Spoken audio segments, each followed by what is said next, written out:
राजनीति में सभी विकल्प खुले रहते हैं। अभी कांग्रेस की स्थिति बहुत ही दयनीय स्थिति है। हमारे लिए होगा और भारतीय जनता पार्टी इस बार कोटा विधानसभा चुनाव जीतेगी। खिसियानी बिल्ली खंभा नोचे वाली कहावत चरितार्थ होती है। तकरीबन 6 दशक पहले इस कॉन्स्टिट्यूंसी की स्थापना हो चुकी थी और तब से लेकर अब तक जो है कोटा विधानसभा में कई मुद्दों पर राजनीति हुई। क्षेत्र की राजनीति इसलिए भी महत्वपूर्ण है क्योंकि यहाँ पार्टी से पहले लोग प्रत्याशी को देखते हैं और यही कारण है कि बीजेपी कांग्रेस का संघर्ष जो है वो जमीनी स्तर पर काफी अलग तरीके से देखने को मिलता है। बिलासपुर विधानसभा जो क्षेत्र है उसके टेरिटरी में काफी सारे विधानसभा क्षेत्र आते हैं। आज हम जिस विधानसभा में है वो कोटा विधानसभा है। मेरे बिल्कुल उल्टे हाथ की तरफ जो है बीजेपी के लोग खड़े हुए हैं जो अपनी पार्टी की का पक्ष जो है बड़ी दमदारी से रखेंगे। बीच में जो है वो कांग्रेस के लोग हैं जिनकी मौजूदा समय सरकार है और जाहिर सी बात है कि इनमें बड़ा जोश होगा। और जो जनता कांग्रेस है जिनकी इस वक्त यहाँ की एमएलए जो है मिसेस रेणु जोगी जो है वो है जो कि यहाँ के पूर्व मुख्यमंत्री की जो है धर्मपत्नी हुआ करती थी, इनका भी मनोबल जो है काफ़ी ज़्यादा है। इन्हीं से जानेंगे कि आखिरकार इस कॉन्स्टिट्यूंसी में किस तरह के मुद्दे हैं, किस विषय पर ये चुनाव लड़ने चाहते हैं। सबसे पहला सवाल जो कांग्रेस से है वो ये कि कैसे जो है रेणु जोगी जीतेंगे जो कि क्षेत्र में नज़र ही नहीं आती। देखिए, आज़ादी से लेकर आज तक जितने भी चुनाव हुए हैं हमेशा कांग्रेस पार्टी की प्रत्याशी को ही विजय श्री हासिल हुआ है। अगर हम बात करें 2018 चुनाव, तो चूंकि ये अजीत जोगी का बिलासपुर संभाग से पैतृक संबंध रहा है, यहीं उनकी पैदाइश हुई, यहीं उनका गृहग्राम रहा है, तो राजनीतिक रूप से उनका प्रभाव इस क्षेत्र में रहा है।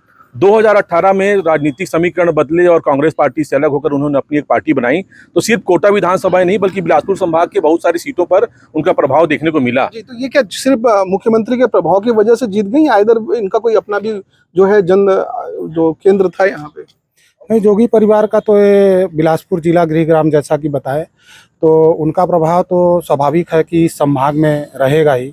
और अभी नहीं, आने वाले चुनाव में भी यदि जोगी कांग्रेस स्वतंत्र रूप से जोगी कांग्रेस की पार्टी से लड़ती है तो इस संभाग में तो निश्चित ही देखने को मिलेगा। 2 बार जोगी कांग्रेस ने अलग अलग तरीके से पार्टी को डिसॉल्व करने की कोशिश की है, कुछ लोगों से साठगांठ करने की भी कोशिश की, कुछ क्षेत्रीय पार्टी के साथ संबंध भी स्थापित हुआ, लेकिन उतनी मजबूती से क्षेत्रीय पार्टी के रूप में जोगी कांग्रेस उभर नहीं पाई। राजनीति में सभी विकल्प खुले रहते हैं और इसीलिए क्या है जनता कांग्रेस जो है नया लॉन्च किया गया है और अपनी तरफ से कोशिश करते रहती है।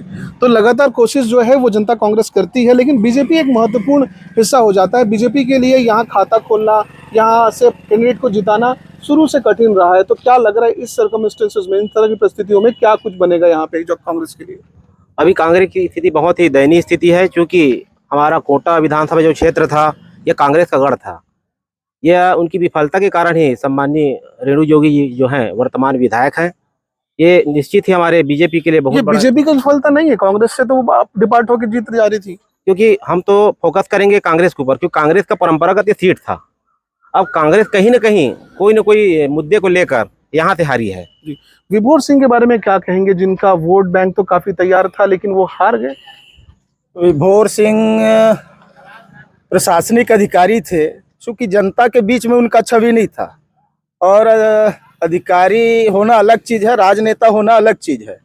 और जनता के बीच में जो उनका पकड़ होना था, जनता के बीच में जो छवि अधिकारी रहते हुए भी बनाना था, वो छवि विभोर सिंह जी नहीं बना पाए, इस कारण चुनाव है। तो कैंडिडेट सही चुन नहीं पाते क्या आप पार्टी के लोग? नहीं, भारतीय जनता पार्टी हमेशा अच्छा उम्मीदवार देती है, मगर चूंकि कांग्रेस का परंपरागत वोट बैंक है यहाँ पर और रहे हैं, जिसके कारण हमें सफलता मिलती है। निश्चित ही आने वाला चुनाव अगर हमारे लिए होगा और भारतीय जनता पार्टी इस बार कोटा विधानसभा चुनाव जीतेगी। तो ये देखा आपने कि भारतीय जनता पार्टी में काफ़ी जोश है और कॉन्फिडेंस भी है। इस बात पे फोकस करें कि आखिरकार यहाँ मुद्दे क्या होते हैं, क्या युवाओं के लिए रोजगार है, क्या क्राइम का रेशियो कम है, किस तरह के यहाँ पे मुद्दे होते हैं? भूपेश बघेल की सरकार इस बार युवाओं के लिए बहुत सारी योजनाएं लाई है, जैसे आत्मानंद स्कूल, बेरोजगारी भत्ता और बहुत सारी मुद्दे हैं जिसको लेकर 2024 का चुनाव कांग्रेस जीतेगी। कांग्रेस जो है युवाओं को तो प्रभावित कर रही है, लेकिन क्या लग रहा है कि क्या जो महिलाएं हैं या अपराध जैसे मुद्दों पे कांग्रेस काम कर पा रही? कांग्रेस यहाँ कोई काम नहीं कर पा रही है। कांग्रेस पार्टी सिर्फ जो संगठन है, सरकार तो बहुत कुछ करना चाह रही है लेकिन जो संगठन है वो यहाँ बर्बाद करके रख दी है। संगठन के जो पदाधिकारी हैं, ब्लॉक के पदाधिकारी लूट खसूट कर रहे हैं, लोगों से पैसा ले रहे हैं, नौकरी के नाम से ले रहे हैं, राशन दुकान के नाम से ले रहे हैं, विधायक निधि के जो काम आ रहे हैं सरपंचों से वसूली कर रहे हैं। तो ऐसे में तो यहाँ बर्बाद कर दिए हैं, और खुद ही कांग्रेस को यहाँ बर्बाद करके रख दिए हैं। कांग्रेस लूट खसोट कर रही है, बर्बादी के कगार पे ला दिया, ये किस तरह का आरोप है? देखिए, खिसियानी बिल्ली खंभा नोचे वाली कहावत चरितार्थ होती है। योगी कांग्रेस को बहुत उम्मीद थी कि ये लोग 2018 में एक डिसाइडिंग फैक्टर बन करके आएंगे और किसानों के जो कर्जा माफ, धान खरीदी, समर्थन मूल्य, इन ऐतिहासिक निर्णयों के कारण कांग्रेस पार्टी को स्पष्ट बहुमत मिला है, जिसके कारण हम छत्तीसगढ़ में आज हम लोग 71 सीट पर हैं। इस सीट पे तो आप गए। देखिए, इस सीट पर निश्चित रूप से भारतीय जनता पार्टी के पास हम लोगों ने सीट नहीं गया। यहाँ की जनता ने कांग्रेस को हमेशा चुनते आए हैं और इस बार भी जनता कांग्रेस को ही चुना, चूंकि जनता कांग्रेस में कंफ्यूजन थोड़ा बहुत लोगों को रहा होगा। तो कंफ्यूजन हो गया क्या जनता कांग्रेस और कांग्रेस के बीच का फर्क?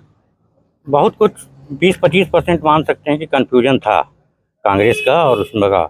और दूसरी बात ये थी कि जो संगठन था हमारा पिछले चुनाव में विभोर सिंह के साथ ठीक से नहीं था। तो संगठन एक साथ जो कैंडिडेट के साथ नहीं था, साथ ही कंफ्यूजन क्रिएट हो गया, तो कांग्रेस ने क्यों ऐसा नहीं किया कि उनको फर्क जो है लोगों को समझ में आए? फर्क तो समझ में आएगा, वो संगठन की बात तो मैं उतना क्लियर रूप से नहीं बोल पाऊंगा, लेकिन अगर बात रहे कि कांग्रेस और छचका या बीजेपी की बात में ना, तो मैं कोटा विधानसभा के लिए एक यूथ के नाम से मैं बोलना चाहता हूँ। जब से यहाँ से संगठन बना है तब से मैं बता रहा हूँ, यहाँ का जो संगठन है ब्लॉक का, यहाँ अगर चुनाव की बात करोगे तो मैं चुनाव के बाद की स्थिति बता रहा हूँ। लोकसभा चुनाव से आप सुनिएगा, लोकसभा चुनाव में यहाँ जब कांग्रेस के प्रत्याशी कैंडिडेट को यहाँ चुनाव प्रत्याशी बनाया गया, तो लोकसभा चुनाव में खुलेआम उसने विरोध किया यहाँ का ब्लॉक अध्यक्ष लोकसभा चुनाव में। और देखिए क्या है, लोकसभा पहले मेरी बात तो सुनिए। लोकसभा चुनाव के बाद जो भी नगरीय निकाय चुनाव हुए, खुलेआम गद्दारी किया। नगरीय निकाय चुनाव में यहाँ पर 5 पार्षद थे और टिकट नहीं मिलने के कारण यहाँ का संगठन मतलब इतना बुरी तरीके से भीतरघात किया और आज तक उसको कार्रवाई नहीं हुई, उसको निकाला नहीं गया। ऐसे लोगों को लोग मतलब जो बोझा क्या बोलते हैं, कूड़ादान को ढो रहे हैं ये लोग, और जिताने की बात करेंगे। बताओ, ऐसे संगठन को ये लोग हटवा नहीं पा रहे हैं। देखिए क्या है कि आज 5 साल लगभग 5 साल पूरा होने को है। इनके विधायक द्वारा क्या किया गया है इस पर बात नहीं हो रही है, ये बात यह हो रही है पूरी तरीके से संगठन। अरे जो इनकी हैसियत देखो, इनकी हैसियत अगर होती तो आज ये ब्लॉक अध्यक्ष को हटवा देते और अपना संगठन को हाथ में लेके अपने चुनाव की तैयारी करते। इनके हाथ में ही नहीं है, की स्थिति बन जाती है। जाहिर सी बात है, कांग्रेस के भीतर 2 फाड़ हो गए हैं, जिसमें जोगी कांग्रेस अस्तित्व में आया है और ये संगठन और भीतरघात जैसी चीजें बात करते हैं। लेकिन साथ में हम जोगी कांग्रेस से ये भी जानना चाहेंगे, जो कैंडिडेट पूरे समय आपके क्षेत्र में दिखा नहीं, वो जीतेगा कैसे? सबसे बड़ी बात, जनता कांग्रेस के जो विधायिका है उनका स्वभाव इतना अच्छा है कि उनको यानी आम नागरिक, आम जनता यानी कि इतने अच्छी तरीके से जानते हैं कि उनको छोड़ नहीं सकते और ये खाली बरगलाने का काम करते। बीजेपी का कैंडिडेट चुनाव हारता है, उसके बाद कभी दौरे में नहीं आता, यानी चुनाव को टिकट मिल गया उसके बाद ठीक है। कांग्रेस के लोग बीच रोड में बस बरगलाते रहते, जाके यानी विधानसभा में जाए तो पता चलता है, लोगों के बीच में जाए विधानसभा में जिनको भेजा उनसे पता चलता है। एक बार फिर से आपके पास आएंगे, थोड़े संतुष्टि से और धीरज से बोलें कि आखिरकार कांग्रेस में कभी जब सदस्य हुआ करते थे, आप जोगी कांग्रेस में आ गए हैं, क्या लग रहा है कि कभी मौका मिले तो वापस मेन कांग्रेस में जाना कम है क्या? अरे भाई देखो, सुनो ना, हमको देखो कोई ऐसी स्थिति रहेगी ना तो हम लोग नहीं आएंगे।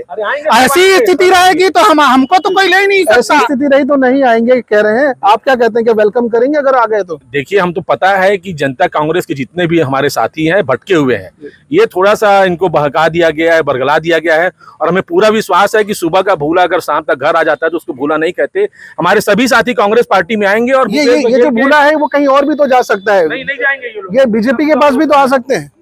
हमको संभावना है, हम चाहते भी हैं कि हमारे साथ सम्मिलित हो जाएं, क्योंकि छचका पार्टी जो है निष्पक्ष पार्टी है अभी के हिसाब से। क्योंकि कांग्रेस की जितनी भी गतिविधियां हैं, नरवा, गरवा, घुरवा, बाड़ी, जितना चरा रहा योजना आप देखेंगे, नरवा नहीं है, ना ही घुरवा है, ना ही बाड़ी रह गया है। एक गोबर की योजना चला रहे हैं, पूरा गोबर कर दिया है और गोबर खरीदी में नगर पंचायत ये जो नाराज जोगी कांग्रेस के लोग हैं वो अगर आ जाएं तो वेलकम करोगे? हमको बिल्कुल कोई दिक्कत नहीं है। हम तो चाहते हैं कांग्रेस भी हमारे साथ सम्मिलित हो जाए, कांग्रेस पार्टी भी आ जाए हमारे साथ, क्योंकि हमारी कार्य योजना इतनी अच्छी है, मोदी जी का कार्यकाल इतना अच्छा है कि हर पार्टी हम ये इतना अच्छा कार्य योजना है, लेकिन आपके कैंडिडेट जीतते क्यों नहीं? फिर क्या है, लगभग जब से कांग्रेस की सरकार यहाँ रहा है, कांग्रेस का गढ़ माना जाता है और कुछ हमारे कमियों ये कब तक कहते रहे कि कांग्रेस का गढ़ है इसलिए जीत नहीं रहे? जो बीजेपी के लोग हैं वो क्या करेंगे फिर? जीत के करीब पहुंच चुके हैं। डॉक्टर डीपी अग्रवाल जी जब लड़े थे 72 वोट से षड्यंत्र पूर्वक कांग्रेस जीते थे यहाँ से। भूपेंद्र सिंह जी जब लड़े 1993 में तो भी लगभग 1100 वोट से हारे, फिर सेकंड बार उनको मिला तो 511 वोट से हारे।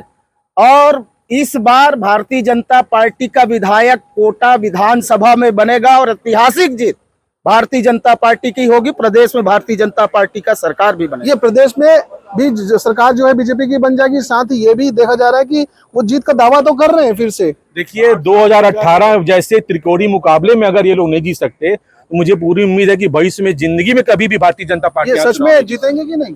100%। किस तरह से जीतेंगे? जैसा अभी मुद्दा चल रहा है उस मुद्दे के हिसाब से अनुमानित ये है कि कांग्रेस सरकार ही आएगी। ये बीजेपी का क्या हाल होगा? बीजेपी का हाल तो अभी कुछ बोला नहीं जा सकता, लेकिन बुरा हाल रहेगा। बुरा हाल ही रहेगा। 14 में है, 14 तो बीजेपी के बुरे हाल रहेंगे। यहाँ पे आप देख सकते हैं कि जो क्षेत्रीय मुद्दे हैं उससे ज्यादा जो है पारिवारिक मुद्दे ज्यादा करते हैं। एक परिवार की पार्टी को ज्यादा तरजीह दी गई, जैसा कि हमने पहले कहा था कि जो की कांग्रेस है वो एक परिवार विशेष से जाना जाता है। तो क्या लग रहा है कि परिवारवाद जैसी स्थिति बनी है कोटा में? नहीं, ऐसा कुछ नहीं है। अब भाई अब वो है यहाँ विधायिका, तो उन्हीं के साथ चलेंगे। वो अगर दूसरे पार्टी में जाएंगे तो उनके साथ रहेंगे, बाकी उनको तो छोड़ नहीं सकते अपन। तो ये भी साफ हो गया कि डेफिनेटली यहाँ जो है पार्टी महत्वपूर्ण है, लेकिन उससे ज्यादा प्रत्याशी महत्वपूर्ण है। जो गलती बीजेपी ने की थी वो गलती कांग्रेस भी नहीं कर चुके हैं और यही फायदा जो है वो जोगी कांग्रेस को मिला है। लेकिन निकट भविष्य में होने वाले चुनाव परिणाम इस बात पर निर्भर करेंगे कि आखिरकार कैंडिडेट कैसे चुना जाता है। क्षेत्रीय मुद्दे बहुत सारे हैं। यहाँ पे जंगल का इशू है, यहाँ पे जंगल में चोरी से लेकर आपराधिक गतिविधियों तक सारे कुछ यहाँ पे होता है, लेकिन फिर भी पुलिस प्रशासन के नजर में ये चीजें नहीं आती। अपराध का गढ़ भी कोटा धीरे धीरे बनता जा रहा है। क्या लग रहा है कि ये मुद्दा बनेगा क्या चुनाव में? देखिए अपराध जैसी कहीं कोई बात नहीं है, बल्कि छत्तीसगढ़ में देखा जाए तो किसानों को ऐतिहासिक कर्जा माफ किया गया। किसानों को 2800 रुपया प्रति क्विंटल धान का दिया जाएगा। इस बार प्रति एकड़ 20 कुंटल धान खरीदी की जाएगी। तो इन सभी सारी योजनाओं को देखा जाए तो प्रदेश में लगातार विकास के काम हो रहे हैं। जंगल में चोरी और जो बांस चोरी या फिर लकड़ियों की चोरी होती है, ये मुद्दा बनेगा क्या? नहीं, ऐसा कोई मुद्दा नहीं बनेगा। बस ये है कि जो ये लोग भ्रष्टाचार कर रहे हैं, भ्रष्टाचार बहुत प्रमुख। तो भ्रष्टाचार मुद्दा बनेगा, भ्रष्टाचार मुद्दा बनेगा तो क्या करेंगे फिर आप? देखिए भ्रष्टाचार के कारण कर्नाटक में 40% वाली भारतीय जनता पार्टी की सरकार गई है और छत्तीसगढ़ में मुझे पूरी उम्मीद है कि भूपेश बघेल के काम पर और भूपेश बघेल के नाम पर इस बार हम लोग 75 पार विधायक लेकर के आएंगे। कानूनी तौर पर देखा जाए तो क्या लग रहा है कि लॉ एंड ऑर्डर कैसी स्थिति? आप प्रोफेशन से वकील भी हैं। लॉ एंड ऑर्डर की स्थिति बिल्कुल सही है। एक बड़ा मामला जो अभी घोटाला का जो आया था उसको भी आप देख रहे हैं, तो उसमें भी सुप्रीम कोर्ट से स्टे हो गया है। जिस मामले को लेकर बीजेपी वाले पूरा केंद्र सरकार तक उसमें सोची थी कि आधा मंत्रिमंडल जेल में डालने का प्रयास था उनका चुनाव के ठीक पहले, उसको सुप्रीम कोर्ट न्याय की जीत हुई है। और ऐसा कोई लॉ एंड ऑर्डर का प्रश्न छत्तीसगढ़ में भूपेश सरकार के रहते नहीं है। आपके अपने कॉन्स्टिट्यूंसी में कोटा में क्या स्थिति? कोटा में भी बिल्कुल नहीं है, कोई आपराधिक गतिविधि नहीं है, कोई ऐसा वन अधिनियम का कोई अपराध नहीं है ज़्यादा। केवल इम्प्रोचमेंट है, केवल बेजा कब्जा के मामले हैं। जो वन विभाग की ज़मीन में कब्जा कर लेते हैं वो गरीब लोग हैं, उसको भी भूपेश सरकार की तरफ से राहत मिल रही है, वन पट्टा बांटा गया है। तो सरकार की बड़ी उपलब्धियां हैं, बावजूद इसके कि कई खामियां हैं। इस शहर में संघर्ष करने के लिए इस विधानसभा में काफी मुद्दे हैं। जाहिर सी बात है परिवारवाद से ऊपर कुछ जिन मुद्दों पर लोग वोट करेंगे वो अलग ही मुद्दे हो सकते हैं, लेकिन फिलहाल यहाँ राजनीतिक समीकरण जो है वो चेहरों पर निर्धारित होती है। और साल 1962 से लेकर अब तक कोटा विधानसभा क्षेत्र में इसी तरह का माहौल बना हुआ है, जो कि लोगों के लिए और कॉपियन इस कॉन्स्टिट्यूंसी के लिए काफी महत्वपूर्ण हो जाता है। कैमरा पर्सन इम्तियाज के साथ मनीष शरण, छत्तीसगढ़ तक के लिए कोटा।